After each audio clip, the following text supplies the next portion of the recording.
Steamed hot dog. Yeah. No, I don't. Yeah. Do that. No. I have done so. Like you can like put them in beer. You can like warm up beer on the stove and boil your hot dog in beer. People do that with like Polish sausage and stuff like that. But I don't do that much with hot dogs. But yeah, I like them real simple, real simple. Just the hot dog on a nice bun, a pretzel bun if I can get one, and nice snap. It's real good. Snake River Farms hot dogs are fantastic. Go get them. The all beef ones. I think I had like one of their. I ordered for like a steak or two from them like a long time ago. They're good. Yeah, they supply a lot of the steak places, a lot of the nicer restaurants around here. Oh yeah. So, and like when you go to like a higher end grocery store here and buy their prime beef, it's usually Snake River Farms beef too. Okay, cool. So yeah, hit us up for a sponsorship. We'd love one. I'll rave about the product all day. So okay, well that's Seth. So let's get back to Seth. I've got some notes on Seth's character here. He's obsessed with a girl he's never spoken to. That's a red flag. He's like the OnlyFans subscriber. Like he's the target demographic. You think he's the target demo for an OnlyFans subscriber? Yeah. He's like he has big incel energy. It's kind of you know what? Like it's he's lucky that he ran into Ryan because he would be like an incel like if he never came across never came across Ryan. Yep. So yeah, he's so focused on how everybody else mistreats him, and he doesn't try to do anything to like sort of change how other people perceive him. He just plays into their worst expectations of him. And it's presented sort of as hey, he's going to be himself, and if people don't like him, then whatever. But I don't think that that's really what's going through his head. He thinks he's smarter than they are. He thinks he's more capable than they are. He's an arrogant jerk, I think. So he's basically, you're saying that he's like he's his character. Like Seth is like, Seth is a little bit like Adam, and Adam's a little bit like Seth. Yeah, there's probably a little bit of overlap there. Yeah, he hates life in Newport, but it's only because he doesn't understand the real world. Like he's never been exposed to like adversity, so he doesn't. He's like, oh, this place is the worst, but he doesn't know that like people are poor. And you would think that with the dad he's got that he would be better about that sort of thing, but he's not. He is just as he presents an interesting foil to Summer, right? Because he's just as spoiled and kind of ignorant as she is, but it's played very differently. Yeah, I think that's fair. Yeah.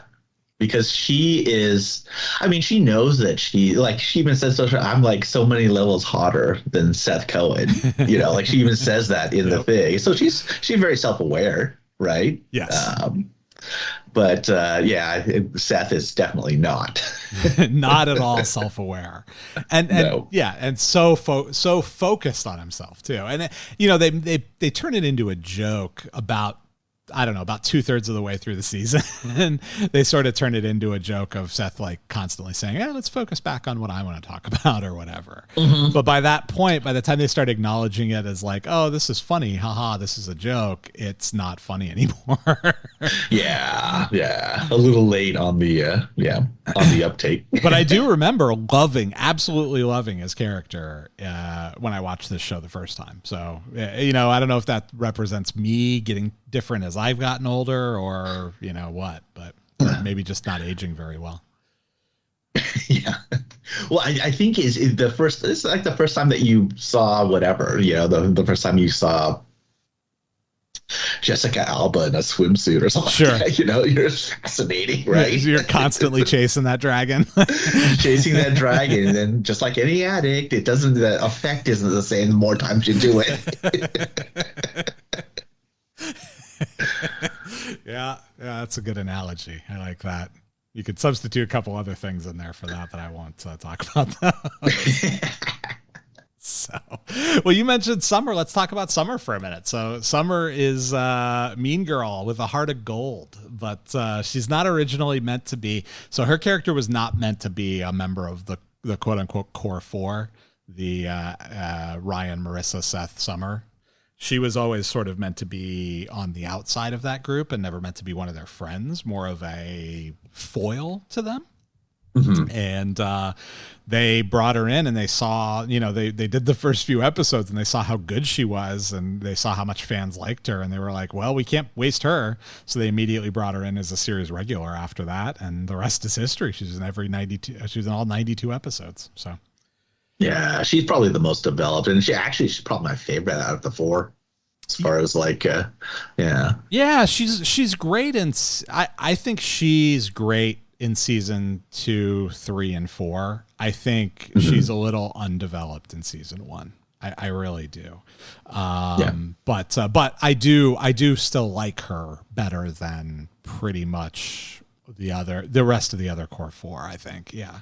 I think Ryan does a better job acting, but I don't necessarily like his character. I think his character's got some pretty serious flaws we'll talk about. Yeah. And Marissa, of course, is just gloomy Gus, and so it's hard to be around Marissa. Well, yeah. I don't even know, because looks trump a lot of things. You can see a lot of flaws. But I think it was like her.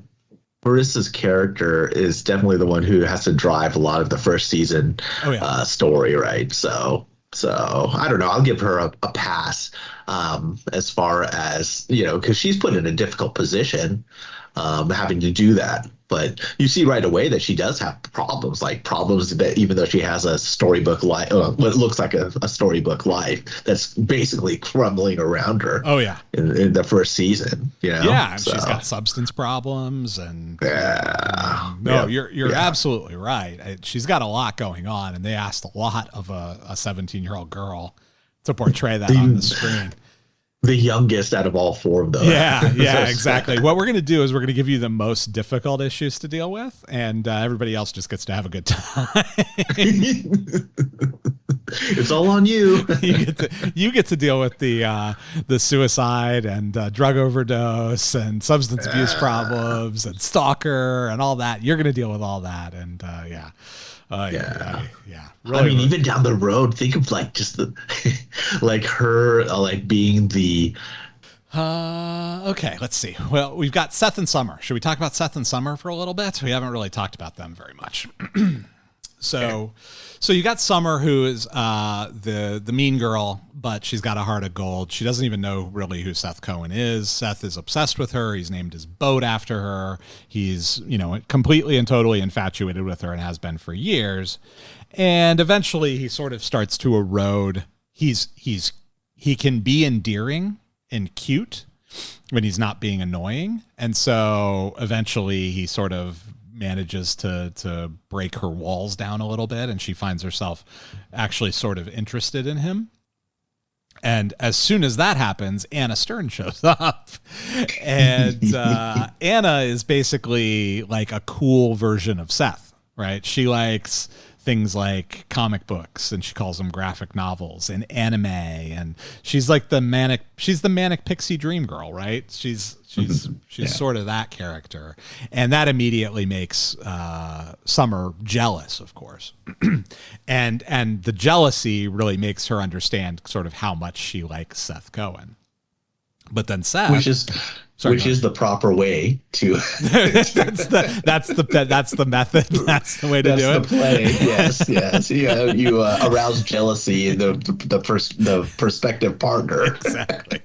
That's the best way to find out if they're really interested in you, is make them jealous. Yeah. Even Anna recognizes that. Yeah. No, she does. And she encourages it. Right. That's absolutely right. And then Seth thinks she's encouraging it when sometimes she's actually interested in Seth herself, right? There's that scene at the carnival where she kisses him and he's like, oh, that's a great way to make Summer jealous. And she's like, oh yeah, that's what I definitely meant to do. I mean, if you looked at Seth as far as what you know of him at that point in the season, wouldn't he be girl repellent?